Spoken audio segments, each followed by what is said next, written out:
Xbox hardware. So I'm here at the Xbox Showcase taking a look at the brand new lineup of the Xbox Series S and Series X. Now it is not a tremendous overhaul because the biggest upgrade here is absolutely the fact that we now have a all digital Xbox Series X. Now the rumors going into this is that we would have a full redesign, that round looking console that was in the leaks a year or two ago.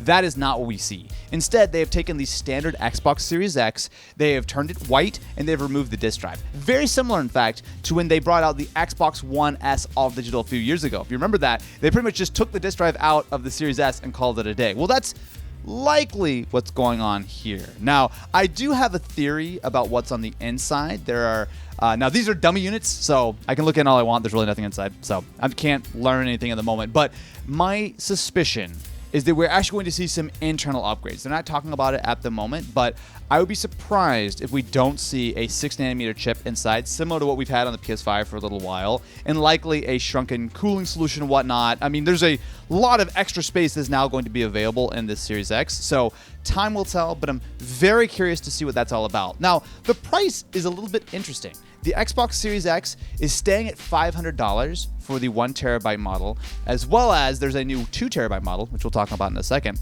But there are now 5 different tiers of Xbox. So let's break it down. Starting out with, on the base, we have the Xbox Series S. It is theoretically unchanged, although again, I'm curious to see if there are any internal upgrades because none of these consoles are shipping until later this year. So we got 512GB SSD in the standard Series S, $300. The next step up is the 1TB Xbox Series S. Now I did a video on this last year, and I actually think that it's low-key a pretty cool console, but they're actually getting rid of the black version. Instead, is going to be white. So the way to think about the Xbox lineup right now is that if it is a white console, it is discless, and if it is a black console, it has a disc drive. At least from a visual perspective, that's the way you'll be able to kind of split them. So they're actually discontinuing the black version of the Series S. They're all going to be white. Now, stepping up from the $350 price point of this guy, you're at $450 for the digital Series X. That's an interesting price. It does pretty much exactly match what Sony are doing with the PS5 Slim.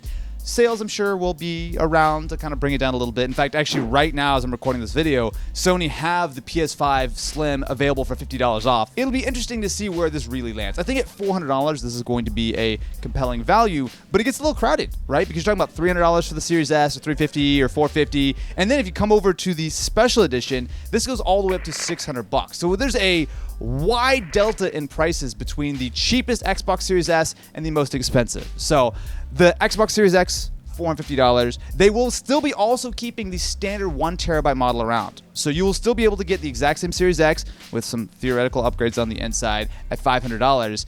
And then if you want to go all the way up to the special edition, this is going to be coming with a 2TB hard drive SSD. And it also has this limited edition colorway. Now, this is a little bit of an interesting looking device. I'm not totally sold on the speckle finish. I mean, I think it looked good from some angles, but also it does look, I know some people were kind of saying it looks like overspray or something. It's a unique look. The controller also matches, but in a more subtle way. I do like the fact that it's sort of green on the bottom. It does give me some vibes of like that old school Xbox experience. And if you really want a 2TB SSD, I mean, there's no reason not to. This is a minor refresh. Now, if the expectations I have in that the insides of these Xboxes have been updated with potentially new chips, some minor stuff. Again, they're not talking about that. There may be literally nothing on the inside that's new, but my suspicion is we are far enough into the console generation that there's probably some things they could have cut down here and still give us some similar performance, very much like what Sony have done with the PS5 since the beginning with several iterations. But it's interesting to think about what the Xbox team have done with this update, because it seems pretty clear that while we're only a few months away from the PS5 Pro, and that's going to be getting a ton of shine when it comes to the extra performance and whatnot, the Microsoft Xbox team feel pretty confident in what they've got here. Now, they did mention on stage that they are well underway on work for the next generation of consoles, and I assume that maybe next year we'll start to hear some of that. But for now, the Xbox lineup is pretty standard. Series S sticks around almost entirely unchanged. The Series X is now available in an all-digital configuration for $450, and if you want to go all the way up to 2 terabytes, they do have the special edition. It's nice to see them sticking around with both disc and discless. Really, the only thing we're missing on this lineup is a disc drive in the Series S, but I don't think that's coming anytime soon. I'm very curious, what do you think about the updates to the Xbox lineup? I'm incredibly excited to crack open the all digital version, because my expectation is we might be seeing a little bit more than meets the eye.